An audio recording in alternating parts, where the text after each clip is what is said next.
Hey, 8th graders, welcome. You know that feeling when you open up a massive textbook page and it's just completely jam-packed with raw numbers, facts, and dates, and you just feel totally overwhelmed? Well, you're definitely not alone. So today, we're going to dive deep into an absolutely essential social studies skill, which is transforming all that raw, chaotic data into beautiful, organized knowledge. We're going to learn exactly how to create and read thematic maps and charts. Okay, before we get into the weeds, let's remember that the ability to make sense of complex information actually aligns perfectly with a much higher calling. The Bible tells us in 1 Corinthians chapter 14, verse 40, "But everything should be done in a fitting and orderly way." So when we take a chaotic mess of facts and historical events and organize them clearly, we're literally practicing this biblical principle. We are bringing order right out of chaos. All right, here's our roadmap for today's explainer. We'll kick things off with order out of chaos, move into what are thematic visuals, then revealing hidden historical patterns, and putting visuals to work. After that, we'll look at seeking truth in data and wrap it all up with education combined with morality. Okay, Section 1. Order out of chaos, making sense of information. Let's get into it. Moving right along to Section 2. What are thematic visuals? Let's define our tools. So what exactly is a thematic map or chart? Basically, it's a visual that exists specifically to isolate one single type of data so we can actually wrap our heads around it. Just imagine trying to read a map that showed literally every single road, every river, mountain, city, population, and the average temperature all at the exact same time. It would be a totally unreadable miss. A thematic visual just clears away all that clutter. It says, hey, let's just look at climate today, or let's only focus on where people were migrating. By the time we finish this explainer, you're going to be equipped with 3 really practical skills. First up, you'll know exactly how to confidently read these thematic maps and charts. Second, you'll get the basics of how to create your own.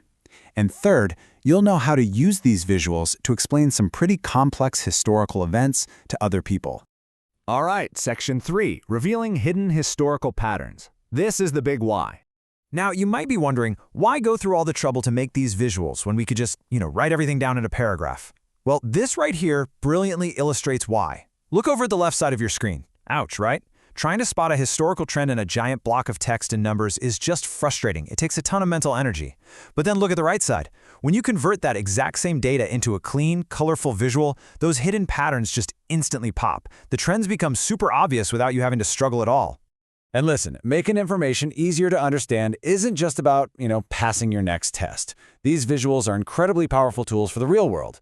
If you want to make a rock-solid argument, persuade someone, show them a clear chart. If you're planning a massive project, map the whole thing out visually. If you really want to understand how and why a major historical event went down, a thematic visual is for sure your best friend. Okay, Section 4, putting visuals to work. Let's dive in and see this in action. Let's take a quick guided tour back to the 1800s.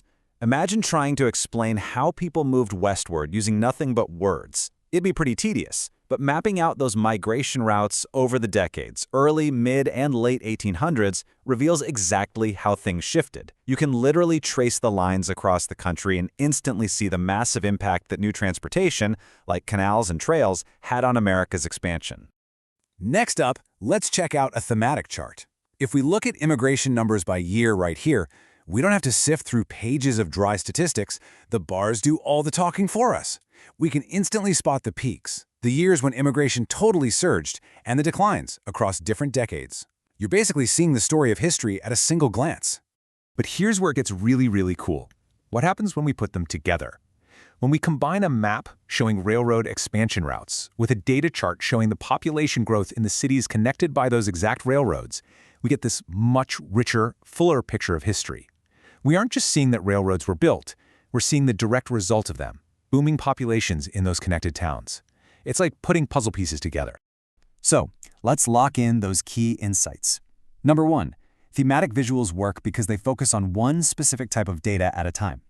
2, both maps and charts are amazing at revealing patterns over time. And 3, combining different types of visuals together gives you the fullest, most accurate picture of what actually happened. All right, because we want to make sure all these skills actually stick, here is a super quick checklist for your homework this week. You'll need to define what a thematic map is in your own words, give an example of the info it might show, explain why charts are useful, describe how a map and a chart can work together, and finally, name one major benefit of using visual data. Honestly, if you've been following along, you're going to breeze right through this whole thing. Moving to Section 5, Seeking Truth in Data, our biblical morality tip. You know, the Bible heavily encourages fairness, truth, and careful judgment. Proverbs 12:22 says, "The Lord detests lying lips, but he delights in people who are trustworthy." And this ancient wisdom actually applies perfectly to how we handle modern statistics today. Think about it. Maps and charts are extremely persuasive. That means they can be used to tell the absolute truth, or if someone isn't careful, they can be manipulated to tell a lie. So as you're learning this powerful skill of creating maps and charts, remember that you have a real moral obligation to use these tools responsibly.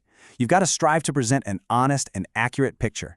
Don't just conveniently leave out data because it doesn't perfectly fit the argument you're trying to make, right? Avoid deception. Be the kind of trustworthy person that the Lord delights in.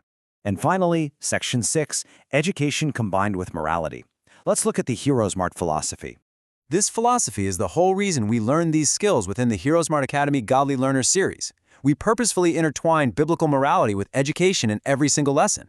And why do we do that? Because education without morality will ultimately hurt you. Seriously, what's the point of being incredibly smart, highly educated, and capable of making these brilliant data charts if you don't have a moral compass? Without morality, supposedly educated people just continue making bad, selfish choices that end up hurting themselves and everyone around them. Knowledge is a great tool, but morality is what determines how you swing it.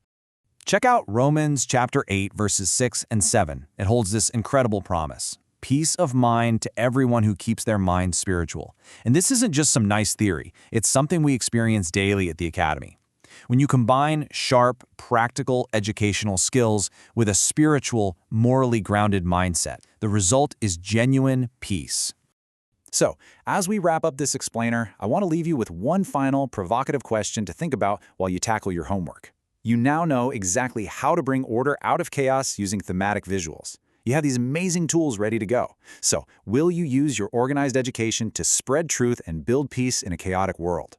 I definitely hope so. Thanks so much for joining me, and keep learning.